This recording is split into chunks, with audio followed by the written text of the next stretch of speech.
Welcome back to our channel अपने school. अस्सलाम वालेकुम वरहमतुल्लाहि वबरकातुहू।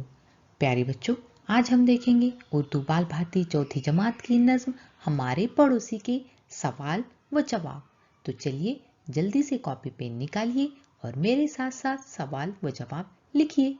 तो चलिए शुरू करते हैं। अगर आपको आज का वीडियो पसंद आए तो प्लीज वीडियो को लाइक, शेयर और चैनल को सब्सक्राइब जरूर करें और हाँ, बेल आइकन को ऑन करना ना भूलें ताकि हमारे आने वाली वीडियो की नोटिफिकेशन सबसे पहले आप तक पहुंचे। आइए सबसे पहले देखते हैं इस नज्म में आए हुए मुश्किल अल्फाज के मानी।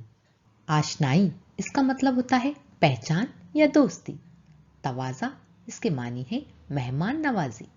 दिल खुला रखना यानी अच्छे ढंग से मिलना। मददगार का मतलब होता है मदद करने वाला। चलिए अब देखते हैं सवाल व जवाब। मश्क। सवाल है, एक जुमले में जवाब लिखिए। सवाल नंबर 1, शायर के पड़ोसी कैसे हैं? इसका जवाब है शायर के पड़ोसी बड़े सीधे साधे हैं। सवाल नंबर 2, शायर अपने पड़ोसियों को कब से जानता है? इसका जवाब है शायर अपने पड़ोसियों को बरसों से जानता है। सवाल नंबर 3, पड़ोसी एक दूसरे के काम किस तरह आते हैं? इसका जवाब है जरूरत पड़ने पर एक दूसरे की मदद करके पड़ोसी एक दूसरे के काम आते हैं। सवाल नंबर 4, शायर ने पड़ोसी बच्चों के बारे में क्या कहा है? इसका जवाब है शायर ने पड़ोसी बच्चों के बारे में ये कहा है कि वो सलीकामंद है, आपस में मिलजुल कर रहते हैं। सवाल नंबर 5, शायर कैसे पड़ोसियों के लिए दुआ कर रहा है? इसका जवाब है शायर सीधे साधे और प्यारे पड़ोसियों के लिए दुआ कर रहा है।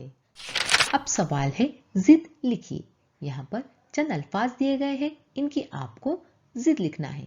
चलिए इन लफ्जों को पहले पढ़ लेते हैं। लफ्ज है खुशी, इज्जत, हंसना और दुख। खुशी की जिद है गम, इज्जत की जिद है जिल्लत, हंसना की जिद है रोना और दुख की जिद है सुख। अब आखिर में है सरगर्मी। अपने पड़ोसी के बारे में चंद जुमले लिखिए। मैंने यहाँ पर मिसाल के तौर पर अपने पड़ोसी के बारे में चंद जुमले लिखे हैं जो मैं आपको पढ़कर सुनाती हूँ। हमारे पड़ोसी बहुत अच्छे और बड़े दिल वाले हैं, जरूरत पर काम आते हैं, मदद करते हैं। वो हमारे सुख और दुख दोनों में शामिल रहते हैं, आपस में इत्तेफाक से रहते हैं। प्यारे बच्चों, इसी तरह आप भी अपने पड़ोसी के बारे में चंद जुमले लिखिए। अच्छा प्यारे बच्चों, अब यहाँ पर हमारे पड़ोसी इस नज्म के तमाम सवालों के जवाबात मुकम्मल हो चुके हैं। उम्मीद करती हूँ इन सवालों के जवाबात आपने अपने बयाज में जरूर लिखे होंगे। मिलते हैं फिर अगली वीडियो में, तब तक के लिए अल्लाह हाफिज।